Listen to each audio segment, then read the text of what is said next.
제우스. 제우스는 그리스 신화에서 가장 강력한 신이자 신과 인간의 왕입니다. 티탄족 크로노스와 레아의 막내 아들로 태어났고 로마 신화에서는 유피테르로, 영어권에서는 주피터로 불립니다.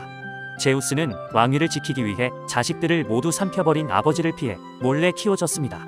성인이 된 제우스는 크로노스에게 구토약을 먹여 형제자매들을 구출했고 키클롭스와 헤카톤케이레스 형제들을 풀어주고 번개를 선물로 받았습니다. 이후 제우스는 티탄들과의 전쟁에서 승리해 올림포스 산에서 신들의 왕으로 올랐습니다. 그는 자신의 누나인 헤라와 결혼했지만 여러 여신들과 인간 여성들과의 불륜으로 많은 자식을 낳았습니다. 제우스는 법과 질서를 수호하는 신으로 모두의 존경을 받았지만 헤라와의 잦은 갈등과 복잡한 불륜으로 인해 다양한 신화와 비극을 남겼습니다. 헤라. 헤라는 결혼과 가정을 상징하는 여신이며 로마 신화에서는 유노로, 영어권에서는 주노라고 불립니다. 티탄족 크로노스와 레아의 딸로 태어났으며 올림포스 신들의 여왕으로서 위엄있는 모습으로 묘사됩니다. 헤라는 머리에 왕관을 쓰고 손에는 권위를 상징하는 막대와 술을 담는 사발 접시를 들고 있습니다. 그녀는 제우스의 잦은 불륜과 배신으로 늘 질투와 분노에 시달렸으며 남편의 연인들과 그 자식들에게 가혹한 벌을 내렸습니다. 예를 들어 이오는 제우스와 사랑을 나눈 뒤 헤라를 피해 한동안 암소로 살아야 했고, 레토는 쌍둥이를 임신하고도 출산하지 못하는 저주를 받았습니다. 또 헤라클레스는 헤라의 미움을 받아 수많은 고난과 시련을 겪었습니다. 포세이돈. 포세이돈은 바다와 지진을 관장하는 신으로 로마 신화에서는 넵투누스로, 영어권에서는 넵툰으로 불립니다. 티탄족 크로노스와 레아 사이에서 태어났으며 삼지창을 든 위엄있는 모습으로 표현됩니다. 고대 그리스 사람들은 지진과 해일을 포세이돈의 분노로 여겼습니다. 그렇기 때문에 많은 도시에서 그를 숭배하는 신전을 세웠습니다. 포세이돈은 특히 인간의 오만함에 쉽게 분노하였습니다. 예를 들어 크레타 미노스 왕이 신을 기망하자 그의 아내 파시파에를 황소와 사랑에 빠지게 저주하였고, 그 결과 파시파에는 괴물 미노타우로스를 낳았습니다. 한편 포세이돈은 바다의 여신 암피트리테와 결혼하여 여러 자식을 두었고 불륜으로도 많은 자식들을 낳았습니다. 자식들 중에는 동물, 거인, 괴물들이 많은데 대표적으로 메두사와는 날개 달린 말인 페가수스를 낳았습니다. 데메테르. 데메테르는 농업, 곡물, 풍요를 관장하는 여신으로 티탄족 크로노스와 레아 사이에서 태어났습니다. 로마 신화에서는 케레스로 불리며 이는 곡물을 뜻하는 영어 단어인 시리얼의 어원이 되었습니다. 데메테르는 제우스 사이에서 딸 페르세포네를 낳았는데 딸이 하데스에게 납치되자 그녀는 슬픔에 빠졌고 세상에는 큰 기근이 찾아왔습니다. 결국 제우스의 중재로 그녀는 1년 중 일정 기간에만 딸과 함께할 수 있게 되었고, 이 이야기는 봄과 겨울 계절이 바뀌는 이유를 설명하는 신화가 되었습니다. 아테나. 아테나는 지혜와 전쟁, 기술과 수공예를 관장하는 여신으로 제우스와 메티스 사이에서 태어났습니다. 로마 신화에서는 미네르바로 불립니다. 그녀는 제우스가 임신한 어머니를 삼키자 제우스의 머리에서 갑옷과 투구를 갖춘 완전한 모습으로 태어났습니다. 아테나는 결혼을 거부하고 평생 처녀로 살겠다고 맹세한 여신 중 하나로 창과 방패, 그리고 메두사 얼굴이 새겨진 방어구로 무장한 여전사입니다. 포세이돈과의 경쟁에서 승리하여 도시 아테네의 수호신이 되었으며 아라크네를 거미로 변하게 한 이야기와 메두사를 괴물로 만든 신화는 널리 알려져 있습니다. 아폴론. 아폴론은 빛과 예언, 음악과 시, 치유와 궁술의 신으로 제우스와 티탄족 레토 사이에서 태어났습니다. 그는 아르테미스의 쌍둥이 오빠로 활과 화살 또는 리라를 들고 뮤즈들과 함께 있는 모습으로 묘사됩니다. 그는 운명과 예언을 관장하는 신으로서 사람들은 미래를 알고자 델포이 신전을 자주 찾았습니다. 그러나 사랑에 있어서는 앞날을 잘 보지 못해 주로 비극적인 짝사랑으로 그려집니다. 예를 들어 다프네는 그의 사랑을 피해 월개수로 변했고, 카산드라는 그의 사랑을 거절해 아무도 그녀의 말을 믿지 않는 저주를 받게 됩니다. 아르테미스. 아르테미스는 사냥과 자연, 동물, 출산을 관장하는 여신입니다. 제우스와 레토 사이에서 태어났으며 아폴론의 쌍둥이 여동생입니다. 로마 신화에서는 다이아나로 불리며 결혼을 거부하고 평생 처녀로 살겠다고 맹세한 여신 중 한 명입니다. 아르테미스도 오빠와 마찬가지로 활과 화살을 든 사냥꾼의 모습으로 표현됩니다. 그녀는 어린이와 여성을 보호하는 여신이지만 화가 나면 가차없는 심판자로 돌변합니다. 유명한 이야기로는 사냥꾼 악타이온이 자신이 목욕하는 모습을 훔쳐봤다고 사슴으로 변하게 하여 사냥개들에게 물려 죽게 한 신화가 있습니다. 아레스. 아레스는 전쟁과 폭력, 파괴의 신으로 제우스와 헤라 사이에서 태어났습니다. 로마 신화에서는 마르스로 불리며 초대 국왕 로물루스의 아버지로 등장하며 제우스 다음 가는 신으로 숭배되었습니다.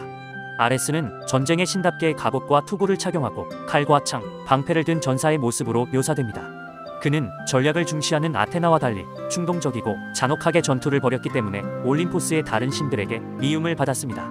특히 헤파이스토스의 아내 아프로디테와의 불륜이 들통나 신들 앞에서 망신당한 일화가 유명합니다. 아레스는 여러 여신과 인간들 사이에서 많은 자식을 두었으며 아프로디테에게서는 사랑의 신 에로스를 낳았습니다. 아프로디테는 사랑과 아름다움, 욕망과 풍요의 여신으로 로마 신화에서는 베누스로, 영어권에서는 비너스로 불립니다. 그녀의 탄생에는 두 가지 설이 있습니다. 하나는 제우스와 디온의 사이에서 태어났다는 이야기이고, 다른 하나는 우라노스의 잘린 성기가 바다에 떨어진 뒤 바다에서 일어난 거품 속에서 태어났다는 이야기입니다. 아프로디테는 올림포스에서 가장 아름다운 여신으로 사랑과 유혹의 힘을 지녔습니다. 특히 파리스의 심판은 파리스에게 세상에서 가장 아름다운 여성 헬레네를 약속하여 트로이 전쟁이 일어난 계기가 됩니다. 아프로디테는 제우스의 뜻에 따라 헤파이스토스와 결혼하지만 만족하지 못하고 아레스와의 불륜을 비롯하여 여러 신과 인간들 사이에서 많은 자식들을 낳았습니다. 대표적인 자녀로는 아레스 사이에서 사랑의 신 에로스를 낳았고, 인간 영웅 안키세스와는 로마 건국의 시조 아이네이아스를 낳았습니다. 이로 인해 아프로디테는 로마에서도 중요한 신으로 널리 숭배되었습니다. 헤르메스는 여행, 상업, 도둑, 언어, 발명 등을 관장하는 신으로 제우스와 마야 사이에서 태어났습니다. 로마 신화에서는 메르쿠리우스로, 영어권에서는 머큐리로 불립니다. 그는 날개 달린 샌들과 투구를 쓰고 두 마리 뱀이 감긴 지팡이를 들고서 빠르게 움직이는 전령의 모습으로 표현됩니다. 그는 신과 인간 세계를 자유롭게 오가며 신들의 전령 역할을 했고, 죽은 자들의 영혼을 지하 세계로 인도했습니다.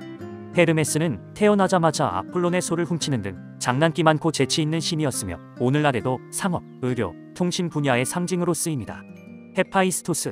헤파이스토스는 불과 금속, 대장장이와 기술을 관장하는 신으로 로마 신화에서는 불카누스로 불립니다. 그의 출생에는 두 가지 설이 있는데, 하나는 제우스와 헤라의 아들이라는 것이고, 다른 하나는 제우스의 불륜으로 화가 난 헤라가 혼자 낳았다는 것입니다. 두 번째 설에 의하면 헤라는 아기가 너무 못생겨서 태어나자마자 올림포스 산 아래로 던져버렸다고 합니다. 이로 인해 헤파이스토스는 다리를 다쳐 평생 절름발이로 살았고, 바다의 ним프들에게 키워지며 뛰어난 금속 기술을 익혔습니다. 그는 제우스에게 번개를 다시 만들어 주었고, 영웅 아킬레우스와 헤라클레스의 갑옷, 최초의 인간 여성 판도라를 만든 장인입니다. 헤파이스토스는 아름다운 여신 아프로디테와 결혼했지만 아내의 불륜을 알아채고 그녀와 아레스가 함께 있는 모습을 황금 그물로 덮어 신들 앞에서 망신을 주기도 했습니다. 헤스티아는 가정과 공동체를 지켜주는 벽난로의 온화한 불을 상징하며 조용하고 평화로운 모습으로 묘사됩니다. 티탄족 크로노스와 레아의 장녀로 태어났고, 로마 신화에서는 베스타로 불립니다. 그녀는 결혼을 거부하고 평생 처녀로 살기로 맹세한 여신 중 하나입니다. 헤스티아는 주로 가정과 도시의 화로에서 숭배받았으며, 올림포스 신의 자리를 디오니소스에게 양보하고 화로 옆에 앉아 겸손과 희생의 상징이 되었습니다. 디오니소스는 포도주와 축제, 쾌락과 희열을 관장하는 신으로 로마 신화에서는 바쿠스라고 불립니다. 제우스와 인간 여성 세멜레의 자식으로 올림포스 신 중 유일하게 인간의 피를 지녔습니다.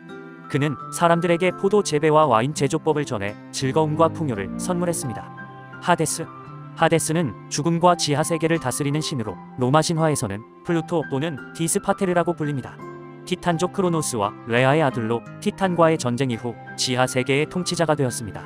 그는 보이지 않게 해주는 투명 투구를 쓰고 검은 말이 끄는 전차를 타고 다닙니다. 지옥의 문을 지킨다는 케르베로스도 그를 상징합니다.